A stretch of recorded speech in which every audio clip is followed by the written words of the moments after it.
네, 안녕하세요. 서경석 목사가 여러분께 인사드립니다. 오늘 사상구 북구죠. 네, 사상구 북구에서 오신 여러분들 반갑습니다. 우선 제일 먼저 참 나라 걱정부터 같이 해야 되겠습니다.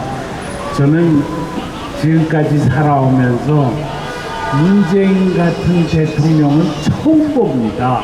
네?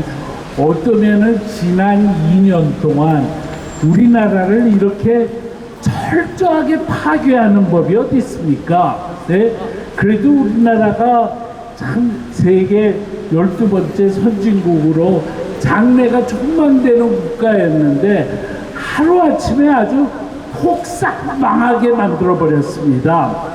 첫째로 우리나라 자유민주주의가 이렇게 붕괴될 수가 없습니다. 더군다나 저 같은 사람은 저뿐만이 아니죠. 많은 사람들이 지나간 70년대, 80년대 민주화 운동을 하면서 우리나라의 자유민주주의를 실현하기 위해서 젊음을 바친 사람들이 한두 사람이 아닙니다. 그렇게 땀 흘려 고생해서 이룩한 우리 자유민주주의가 지금 완전히 붕괴돼 버리고 말았습니다. 자유민주주의에는 가장 큰 두 축이 하나는 언론이고 다른 하나는 사법부의 독립입니다. 그런데 언론이 완전히 망가져서 지금 외국에서는 한국의 언론을 쓰레기 언론이라고 그럽니다. 네, 진실을 밝히는 것은 하나도 없고 완전히 이 정권의 하수인 노릇만 하고 있습니다. 여러분들도 이제 텔레비에 뉴스 이제 안 보지 않습니까? 맞죠? 네, 유튜브만 열심히 보죠. 네, 그게 지금 우리나라의 현실입니다. 뿐만 아닙니다. 사법부가 완전히 망가져 버리고 말았습니다. 헌법재판소도 코드 인사로 다 채워져 버리고 대법원도 그렇게 돼버리고 말았습니다. 네, 그래가지고 요전번 참 또 갑자기 생각이 안 나네. 지난번 대법원장 이름이 뭐죠? 대법원 저 구속된 대법원장 이름이 뭐죠?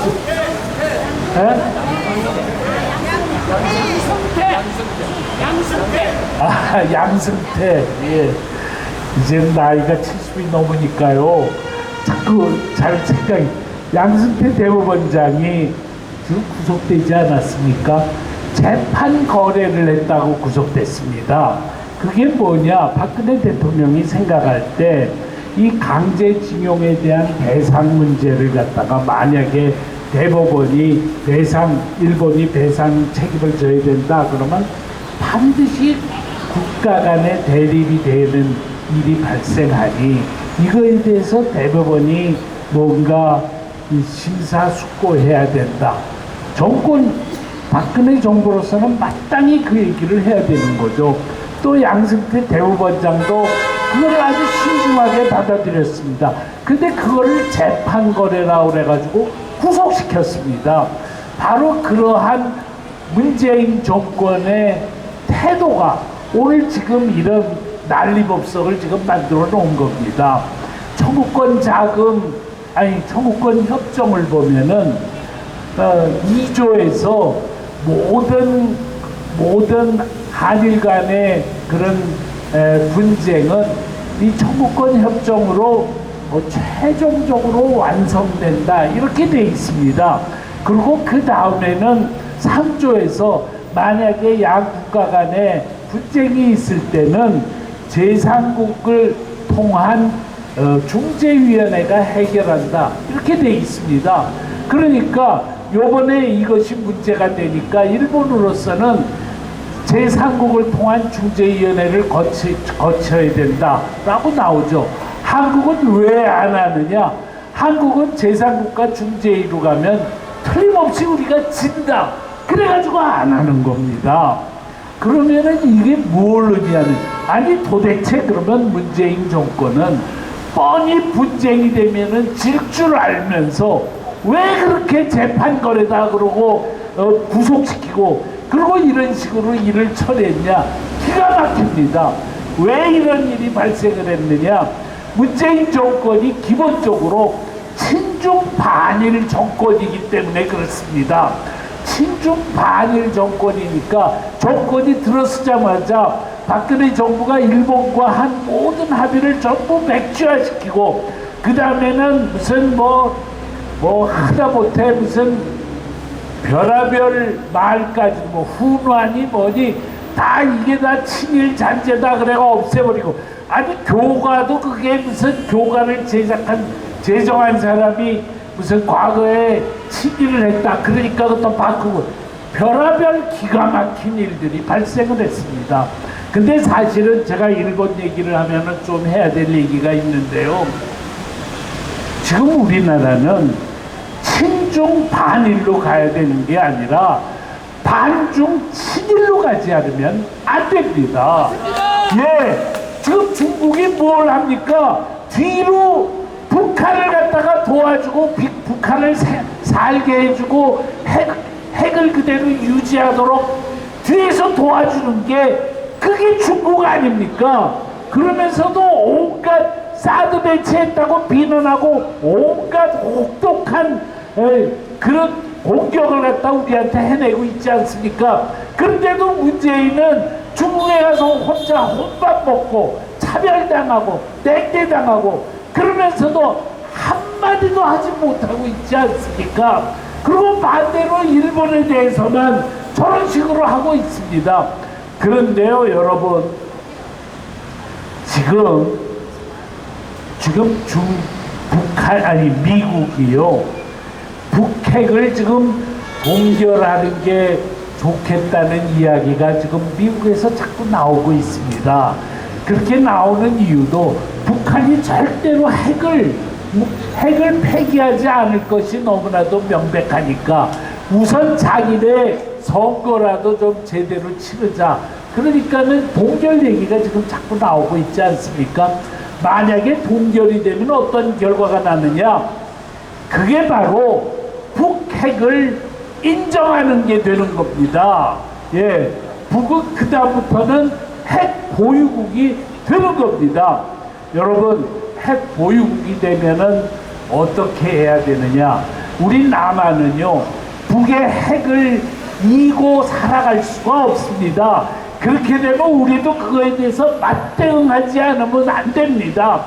어떻게 해야 되냐? 우리도 핵무장 해야 됩니다.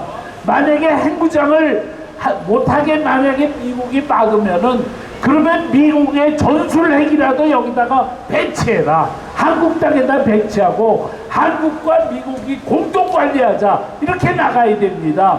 유럽의 국가들이 그렇게 하고 있습니다. 그렇게 해야만이 밸런스 오브 테러, 공포의 균형이다 그래가지고 북도 우리를 치지 못하고 우리도 북을 치지 못하고 당당하게 맞서는 길로 가는 겁니다. 여러분, 그런데요, 우리와 같은 입장에 똑같이 처해 있는 나라가 있습니다. 그 나라가 어디냐? 일본입니다. 우리만 핵무장하는 게 아니라 일본도 핵무장하겠다고 나올 겁니다. 그렇기 때문에 지금 여러분, 우리 일본과 한국이 안보에 있어서 이해관계가 똑같습니다. 일본과 한국은 미국을 향해서 미국이 핵동결하면 안 된다. 미국이 핵동결하는 것은 사실상 북한의 핵을 인정하는 건데 그러면 우리는 참을 수 없다. 그럼 우리도 핵 개발하겠다 하고 덤벼들 나라가 일본과 한국입니다, 여러분. 그렇기 때문에 지금 우리 안보를 위해서 우리에게 가장 중요한 것은 한국과 일본의 군사동맹입니다, 여러분. 네. 그 다음에 한 발짝 더 나가서 그 다음에 한미일 동맹입니다. 일본과 한국이 손을 잡고 미국을 압박을 해서 절대로 핵동결이 아니라 핵폐기로 가도록 일본과 한국에 압박을 해야 되는 게 지금 동남아 우리 한반도의 안보 현실입니다, 여러분. 지금 우리 모두가 다 과거사가 있습니다. 우리 다 일제 36년 동안 고통을 겪었습니다. 그래서 일본에 대한 유감이 우리가 왜 없겠습니까? 지금 아베가 하는 짓거리를 보면은 이때가 찬스다 그러고 한국의 반도체 산업에서 1등을 하고 있으니까 그걸 어떻게든 허물어뜨리려고 저짓을 하고 있는 거 아닙니까? 그런데요, 지금 그게 문제가 아닙니다. 대한민국의 안보를 위해서 우리는 일본과 우리가 손을 잡지 않으면 안 되고, 그 다음에 두 번째로는 일본, 미국과 함께 한미일 군사동맹을 튼튼하게 갖고 가는 것만이 대한민국의 안보를 지키는 것이라는 걸 우리가 알지 않으면 안 됩니다. 저는요, 우리 대한민국이 어느 때든 일본을 경제적으로 능가하는 날이 있을 거라고 생각합니다. 그래서 우리의 목표는 반익이 아니라 그 길이 돼야 됩니다. 일본을 이기는 것이 우리의 목표입니다, 여러분. 예, 일본을 이기기 위해서는요, 지금과 같이 제3국 중재안으로 가는 거 갖고서 저렇게 반대하고 미국하고 일본하고 대결해서 싸우고, 이거 웃기는 일입니다. 우리의 진정한 이익하고 틀리는 일입니다. 제3국이 중재를 하면은 제3국이 어느 한편을 무조건 드는 게 아니라 양쪽이 그래도 다 같이 만족할 수 있는 그런 길을 찾을 겁니다. 그리고 어느 편에 좀 더 유리한, 그거 아무것도 아닙니다. 지금 우리에게 중요한 것은 우리가 일본과 손을 잡고 공동으로 자유민주주의와 시장경제를 지켜나가고, 저 북한, 중국, 러시아에 맞서서 미국, 한국, 일본이 맞대응을 하는 겁니다. 그런데 이것을 누가 가로막느냐? 문재인이 가로막고 있습니다. 문재인의 이 친중 반일 정책이 지금 대한민국을 망치고 있습니다, 여러분. 예. 여러분, 박정희 정권이 아이고 괜찮습니다. 지금 말하는 거하고 지금 못 마시거든요. 한 모금만 마실게요.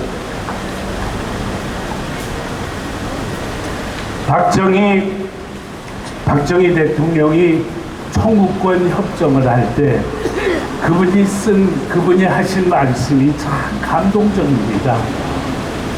우리가 이 구원, 과거의 원한을 억누르고 심통한 심경으로 우리가 청구권 협정을 한다. 우리의 이 자세를 일본 당신네들이 우습게 생각하거나 가볍게 생각하면 절대 안 된다. 말하자면 박정희 대통령은 일본하고 청구권 협정을 하면서 마음속에 그 분노와 원한과 그런 모든 것을 참고 그걸 견뎌서 그 길을 향해서 가야 되겠다. 그러고서는 그 길을 가신 겁니다. 우리가 지금 가져야 되는 태도가 나는 그런 태도라고 생각합니다. 그래서 만약에 문재인 정권이 끝까지 친중 반일을 계속한다 그러면 문재인 정권을 무너뜨려서라도 우리는 대한민국의 승리를 향해서 가야 됩니다, 여러분. 동의하십니까? 네. 그 다음에 두 번째로, 지금 이거는 시간 없어서 얘기 못하겠습니다. 한국 경제가 완전히 폭삭 망하지 않았습니까, 지금요? 네. 지금 이대로 가면은 문재인 정권이 끝나기 전에 베네수엘라 같은 국가 부도 사태에 아마 도달할 겁니다. 지금 외국의 전문가들이 한국이 이렇게 경제가 어려워진다가 아니라 한국이 폭삭 망하고 있다, 전부 그렇게 진단을 하고 있습니다, 여러분. 그래서 지금 이 문재인 정권을 그대로 놔두고서는 대한민국의 미래가 없습니다. 더 큰 문제는 우리 대한민국의 안보입니다, 여러분. 이 문재인 정권이 9.19 군사합의를 통해 가지고 남한의 안보만 전부 해체시켜버리고 말았습니다. GP 없애버리고요, 지뢰 전부 심은 거 다 없애버리고요, 하다못해 북한이 탱크로 서울을 향해서 진입하면 그거 막기 위해서 박정희 정권 때 만든 이 콘크리트 차단벽 자체를 없애버렸습니다. 아니 그걸 왜 없앱니까? 왜 없앱니까? 예? 이거는 완전히 북한이 남침하려면 마음대로 해라. 그렇게 하는 법이 어디 있습니까, 여러분? 예. 지금 이대로 가면은 우리나라는 아주 심각한 위기 상황에 오게 돼 있습니다. 근데 더 큰 문제는 뭐냐면 도대체 문재인 정권의 속생각이 뭔가 하는 겁니다. 문재인이 저 김정은을 만나서 남북 대화를 하고 뭐 평화를 얘기하고 통일을 이야기합니다. 그러면은 저 문재인이 바라는 통일이 뭐냐? 그게 문제입니다. 만약에 저는 근데 사람들이 문재인은 공산 통일을 원한다 그러는데 저는 어떻게 생각했냐면 에이 설마 그럴 리가 있냐. 그래도 한국에서 한 50년 동안 그동안 수십 년간 자유민주주의를 경험했는데 자유통일을 원하겠지. 속으로 저는 그렇게 생각했습니다. 근데 만약에 문재인 정권이 자유통일을 원한다면 북한을 변화시켜야 됩니다. 김정은을 만나서 정치범 수용소 없애버려라 라고 말을 할 수가 있어야 됩니다, 여러분. 네, 정치범 수용소 그대로 두고 3대 세습 그대로 두고 종교의 자유는 없는 상태를 그대로 두고 어떻게 자유통일을 하는 겁니까? 그렇게 하는 거는 공산통일입니다, 여러분. 근데 문재인이가 진짜 자유통일을 원한다면 자기는 면전에서 김정은한테 말 못하면 하다못해 야당 보고 혹은 기독교 보고 혹은 탈북자 보고 당신네들이 내 대신 북한을 좀 비판해달라 그래야 될 거 아닙니까? 그런데 문재인이 어떻게 했냐. 작년 9월에요 탈북자들이 북한에다가 풍선 날리니까 풍선 날리는 거를 통일부 장관의 허락을 받지 않으면 감옥에 쳐넣는 그런 법안을 제출했습니다. 그러면 도대체 통일부 장관이 승인할 리가 있습니까? 있어요? 없습니다. 만약에 통일부 장관이 풍선 날리는 걸 승인해주면 어떻게 되느냐? 풍선은 대한민국 정부가 날리는 게 됩니다, 여러분. 절대로 안 하죠. 그건 뭐냐? 문재인 정권은 북한을 변화시키려고 하는 노력 일체 허용하지 않겠다는 겁니다. 그게 바로 문재인 정권의 정체성입니다, 여러분. 예, 난 참 그렇게 얘기하고 싶지 않은데요. 저건 아주 분명한 주사파 정권입니다, 여러분. 예, 얼마 전에요 통일부의 북한 정보 포럼이라고 하는 사이트에서 정치범 수용소 폐지에 관한 글을 완전히 삭제해버렸습니다. 그건 뭘 의미하느냐? 대한민국 정부는 정치범 수용소 삭제를 원하는 것이 아니다 라고 하는 것을 보여주는 겁니다. 그게 지금 문재인 정권입니다. 그런데 지금 이 문재인 정권이 가장 바라는 바가 뭐냐 하면은 남북 연방제입니다.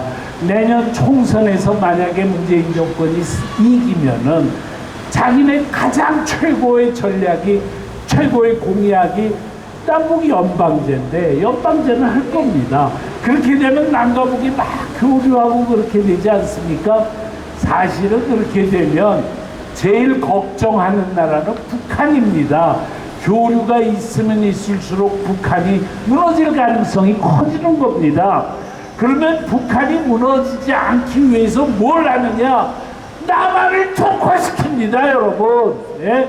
지금 우리 대한민국에 도대체 땅굴이 몇 개가 있는지 우리가 좀 모르고 있습니다. 예? 그동안 한 번도 간첩을 잡아본 적이 없지 않습니까? 그동안에 대한민국의 간첩이 몇만 명이나 활보하고 있는지 우리가 모릅니다. 이제는 북에서 남침하는 게 아니라 사방에서 기습 공격을 해가지고 대한민국을 적화시킬 겁니다. 대한민국과 같은 지금의 안보 상태에서는 절대로 배겨내지 못할 겁니다. 여러분, 그래서 지금 우리에게 있어서는 내년 총선이 절대절명의 그 일이 내년 총선에서 승리하는 일입니다.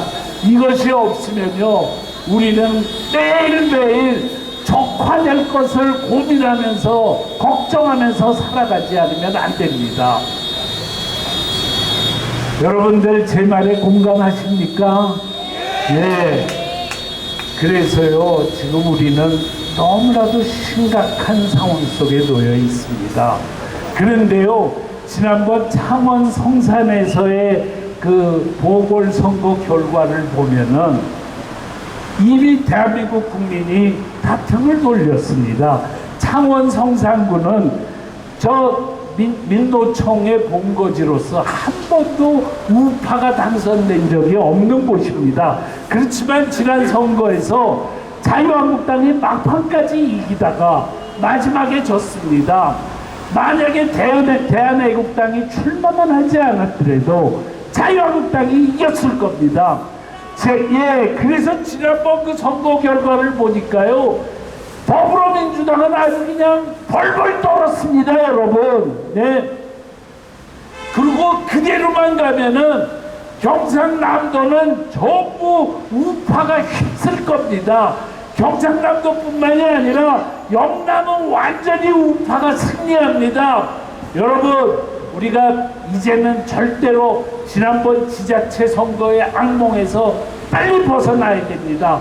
내년 총선에서는 우리가 얼마든지 승리할 수 있습니다. 그런데요, 상대는 좌파입니다. 저놈들이 호락호락 정권을 내주지를 않습니다. 그리고 그동안에 우리는 그저 우리 우파들은 선거가 오면은 그저 투표만 했습니다.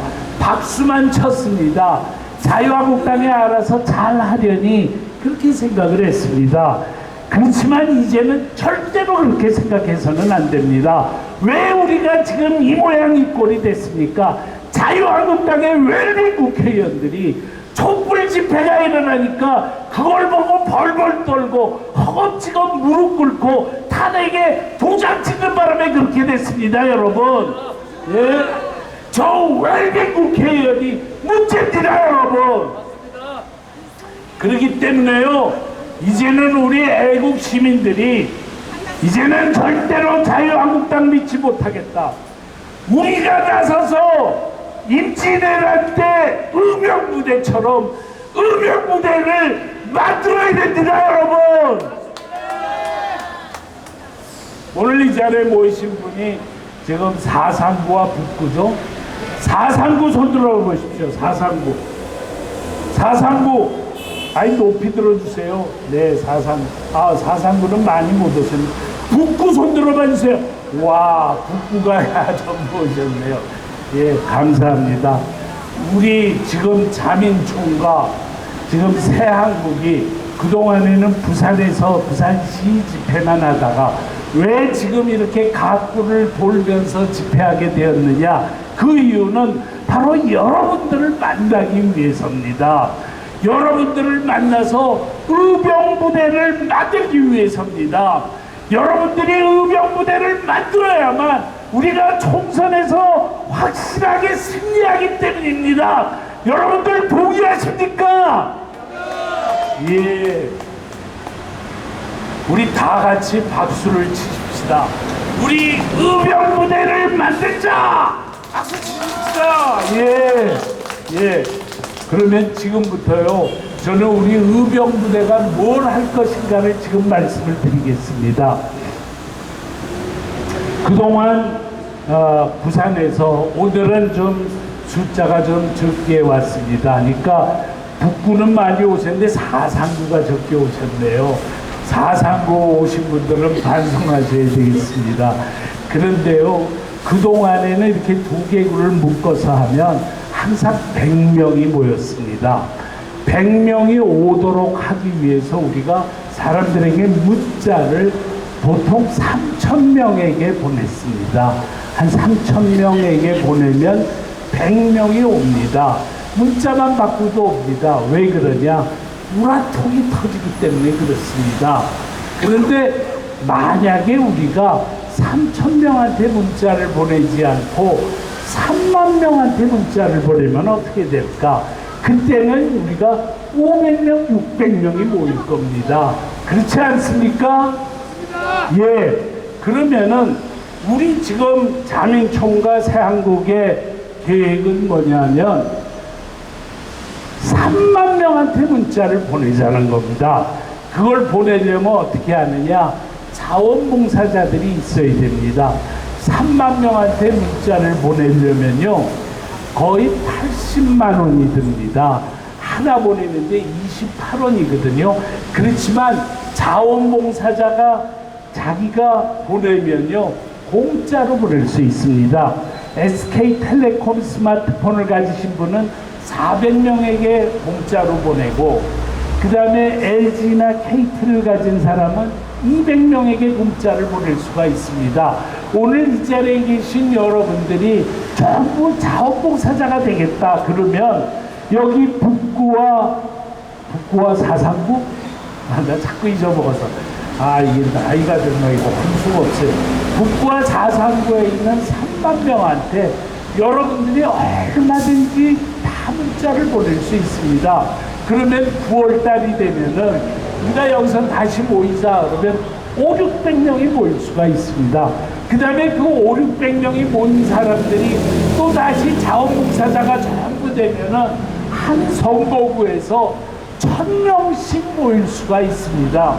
여러분, 만약에 우리가 선거구에서 1000명이 모인다 그러면 그거는 꿈과 같은 일입니다. 기적과 같은 일입니다. 여러분, 그렇지만은 우리가 지금의 이 좌파 정권과 싸워서 승리하려면 우리는 죽기 살기로 기적을 만들어내지 않으면 안 됩니다. 어떻게 해서든지 지역구에서 1000명이 모일 수 있도록 우리가 문자 보내는 작업을 해야 됩니다. 여러분들 동의하십니까? 동의하시죠? 이것을 위해서 우리 나영수 목사님 그리고 집행위원장들이 서울에서 전부 교육을 받았습니다. 여러분들에게 여러분 핸드폰에 스마트폰에다가 전화번호 거기 다 입력시켜주고, 그 다음에 그거를 다른 사람한테 딱딱 1분이면은 다 날아갈 수 있도록 하는 거를 전부 교육을 시키게 됩니다. 그러면 하나도 걱정하지 않고 이 네트워크를 만들 수 있습니다. 그래서 아무리 나이가 많으셔도 80대 후반이어도 이거는 얼마든지 할 수가 있습니다. 그래서 여러분들에게 여쭙겠습니다. 나는 이 네트워크를 만들기 위해서 3만 명, 7만 명, 8만 명한테 문자 보내는 것을 통해서 우리의 수건인 우파의 조직화를 위해서 나는 봉사자가 되겠다 하시는 분 손 좀 들어봐 주십시오.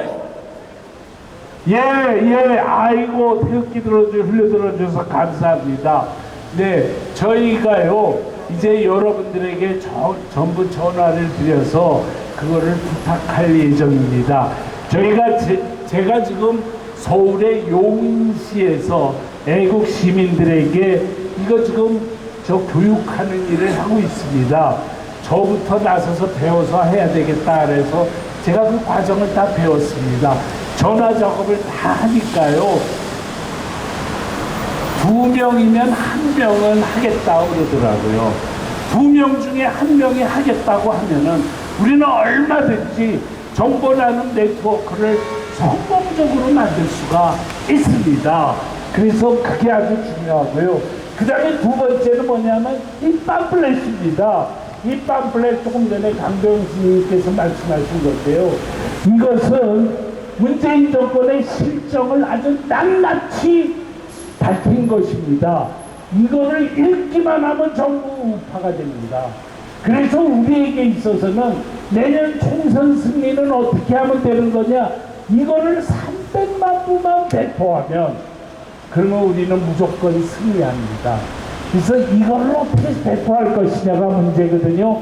저희가 이 문제를 갖고 굉장히 고민을 했습니다. 고민한 결과 방안이 나왔는데요. 진실 알리비가 되자는 것입니다.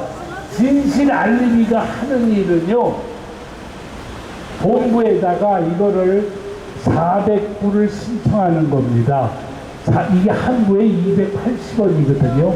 근데 인쇄소에다 물어보면 500원 이하에는 안 된다고 그럽니다. 근데 우리는 사무실에 인쇄기가 있어서 250원에 나옵니다. 그러면 이거를 갖다가요, 이거를 409 10만원어치를 10만원 내고 이거를 삽니다. 사가지고 어떻게 하느냐, 자기 친구한테 너 이거 10,000원어치만 사. 그러고 10,000원 받고 40불을 주는 겁니다. 그런 사람을 10사람에게만 주면은 본전이 됩니다. 10만원이 다 다시 돌아옵니다. 여러분들 친구 중에 이거 10,000원어치 팔 사람도 얼마든지 있죠? 예, 그래요. 그러면 그 사람은 또 어떡하냐? 그 사람은요, 요거를 4분을 1,000원에 팝니다. 자기 친구들한테 4분을 1,000원씩에 파는 거 하나도 어렵지 않죠? 그러면 돈은 10,000원이 그대로 생기는 겁니다. 그러면은 전부 본전치기입니다. 괜찮죠? 그러는데 벌써 그동안에 400분은 퍼져나가는 겁니다. 예. 그래서 제가 오늘 이 자리에서 여러분들에게 여쭙겠습니다. 나도 진실 알림이가 되겠다. 그렇게 생각하시는 분 손 좀 들어봐 주십시오. 와, 많은 분이 손을 들었습니다. 그 자리에서 일어서 주십시오. 일어서 주십시오. 네. 일어서 주십시오. 예. 나는 진실 알림이가 되겠다. 일어서 주십시오. 네. 저기, 선생님, 여기 저 집행위원장님들, 요분들 이름을 다 기록하셔야 됩니다. 네. 저, 어떻게, 다 하시겠어요? 그 뒤에 다 기록해 주시고, 여기 계신 분들은 강동 선생님, 여기, 나연 선생님 기록해 주십시오. 그거를 기록해 주십시오. 네. 예. 왜냐하면요, 이게 조금 어렵기는 할 겁니다. 귀찮기도 하고요. 10명의 친구에게 10,000원어치씩 안겨주는 거거든요. 그런데요, 이게 진짜 일입니다. 내년 총선을 위해서 내가 할 수 있는 가장 중요한 일이 이 팜플렛 배포하는 겁니다.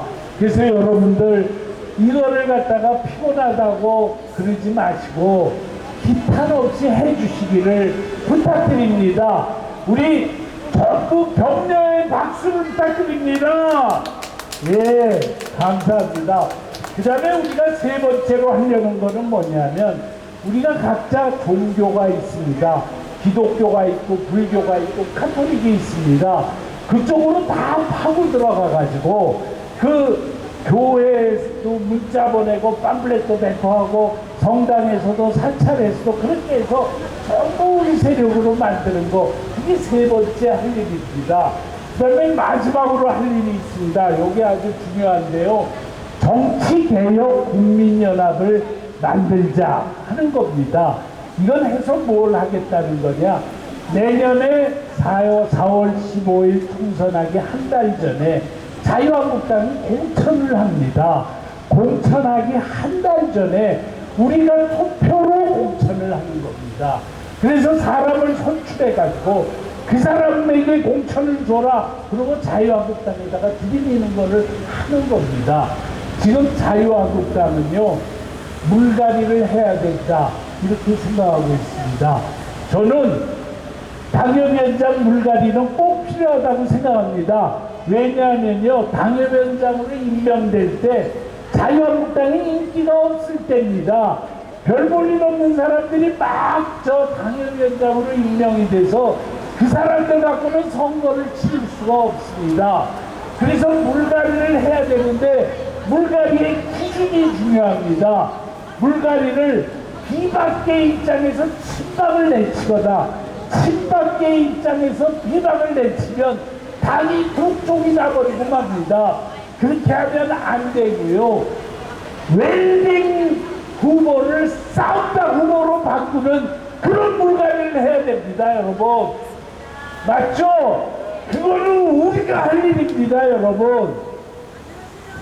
지금요, 우리 애국 시민들이 아무리 이 의병 부대를 만들어서 열심히 싸우더라도 자유한국당이 잘하지 않으면 우리 그냥 완전히 패됩니다. 아니 저 대한애국당이 말이죠. 홍문종 의원도 글로 가지 않았습니까? 그래가지고 우리공화당이라고 이름도 바꿨습니다. 만약에 우리공화당이 사방에서 내년 총선에서 국회의원 되면 어떻게 되느냐? 자유한국당이 15석은 사라져버릴 겁니다. 네?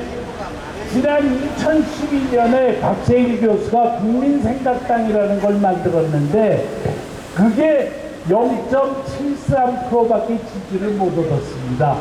그럼에도 불구하고 그 국민생각당 때문에 새누리당이 7석을 잃어버렸습니다. 여야가 박빙으로 경쟁하고 있을 때 그때 제3당이 500표만 갖고 가도 당락이 바뀌는 겁니다, 여러분.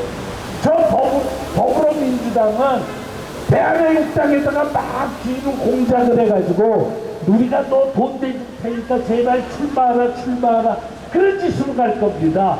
그래서 더불어민주당의 이중대 역할을 하는 겁니다. 뿐만 아닙니다. 유승민도 마찬가지예요. 바른미래당도 유승민이 대구 동굴에서 출마한다 그러는데 출마하면 되느냐? 절대 안 되죠. 그런데 유승민 때문에 더불어민주당이 당선되는 겁니다. 유승민만뿐이 아니라 이혜원 의원은 서초구에서 나오고 오신환 의원은 동작구에서 나오고 바른미래당에서 한 30명이 출마하면은 그분들 때문에 15석은 날아가 버리는 겁니다. 우리는 완전히 총선에서 틀림없이 패배를 하게 돼 있습니다. 그래서 지금 우리에게 참으로 중요한 건 뭐냐? 자유한국당이든